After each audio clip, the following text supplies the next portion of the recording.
Hello students, अपने कर रहे थे एक्सरसाइज 5.2। तो इसमें अपने फर्स्ट 11 एग्जाम्पल्स कर चुके हैं।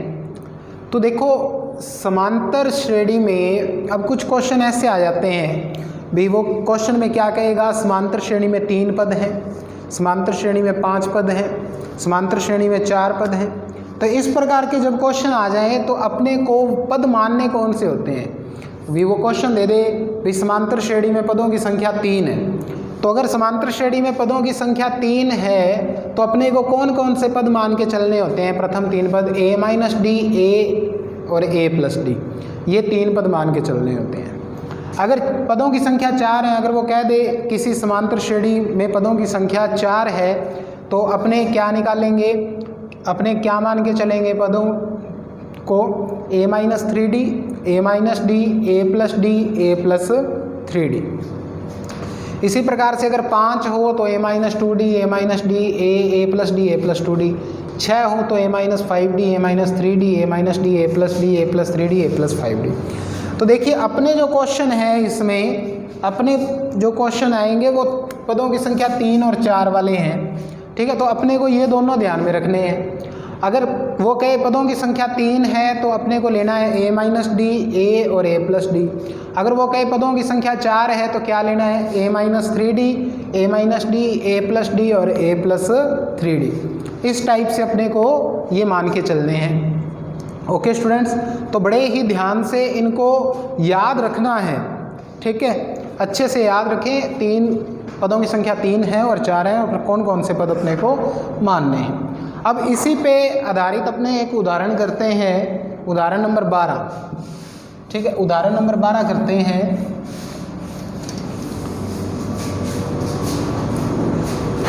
उदाहरण नंबर 12 में क्या कह रहा है, 3 संख्याएं समांतर श्रेणी में हैं, यदि उनका योग -3 तथा गुणनफल 8 हो तो संख्याएं ज्ञात कीजिए।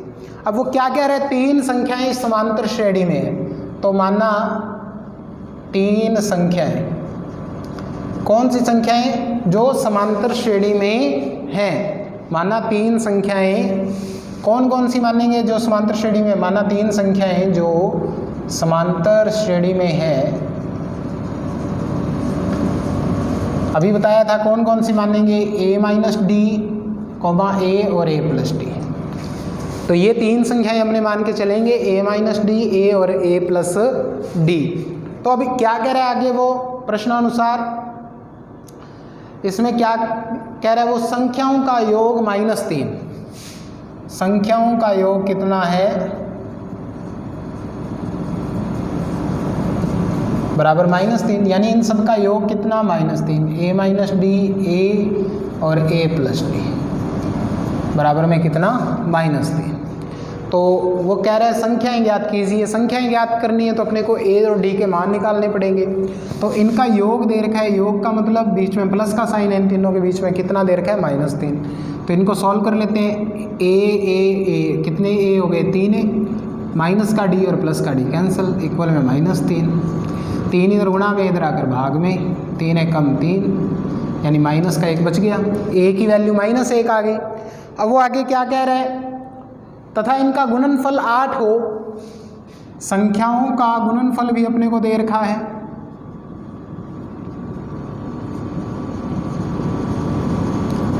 संख्याओं का गुणनफल अपने को कितना दिया हुआ है, 8 दिया हुआ है। तो संख्याओं का गुणनफल बराबर में 8, तो गुणा कर दो तीनों संख्याओं का, a माइनस डी गुणा a गुणा में a प्लस डी बराबर में 8।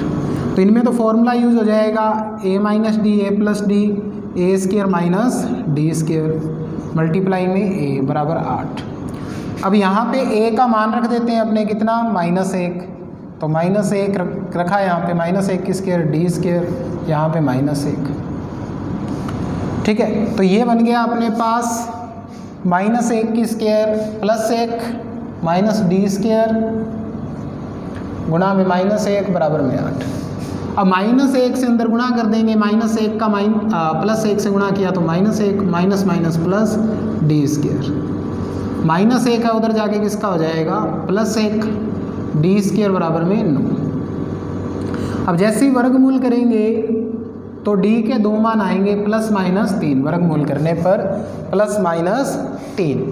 अब क्या करेंगे, देखो a का मान क्या है अपने पास -1, यहाँ से पहले d का 1 मान लेके चलेंगे, कितना 3। पहले तो a का मान -1 रखेंगे इन तीनों संख्या में और d का मान 3 रखेंगे।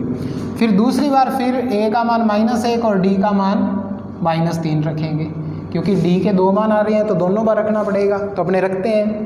अतः 3 संख्याएं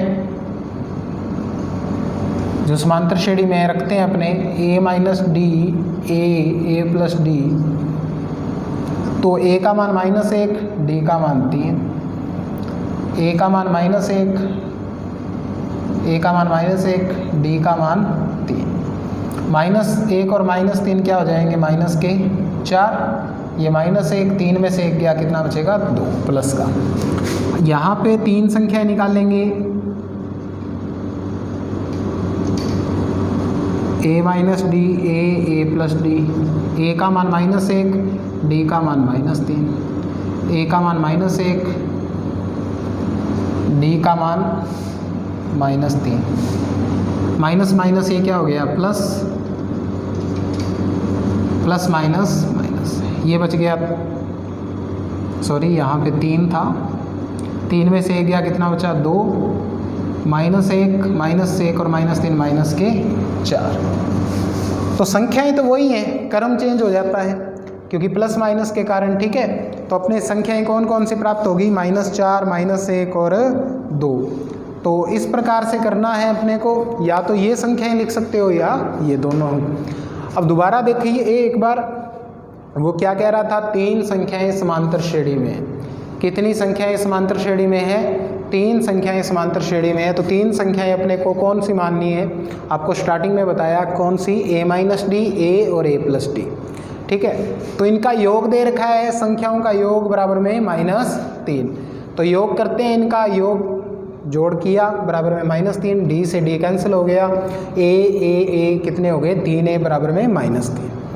3 इधर गुणा में है, इधर आकर किस में हो जाएगा, भाग में हो जाएगा। जैसे ही भाग में हुआ तो क्या बच गया अपने पास -1, a का मान आ गया। अब आगे क्या दिया हुआ है, संख्याओं का गुणनफल कितना है, 8 है।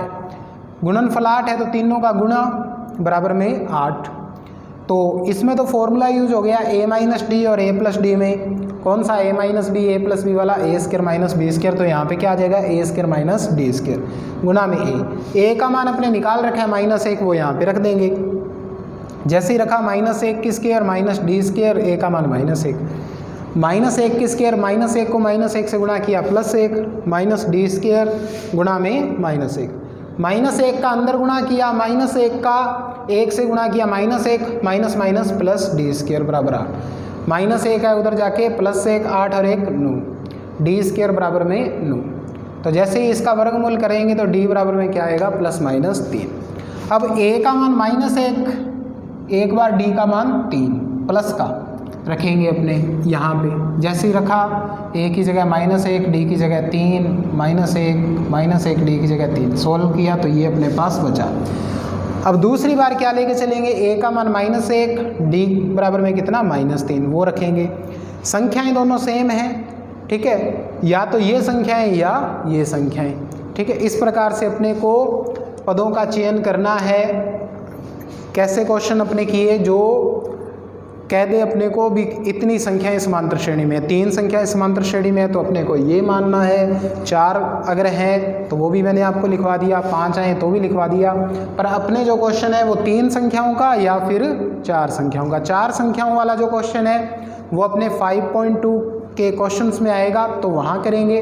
तब तक आप इस क्वेश्चन को और जो पदों के चयन की अभी मैंने पीछे टेबल बनवाई थी वो अच्छे तरीके से आप फेयर कॉपी में नोट करें और इस क्वेश्चन को करके देखें। Thank you.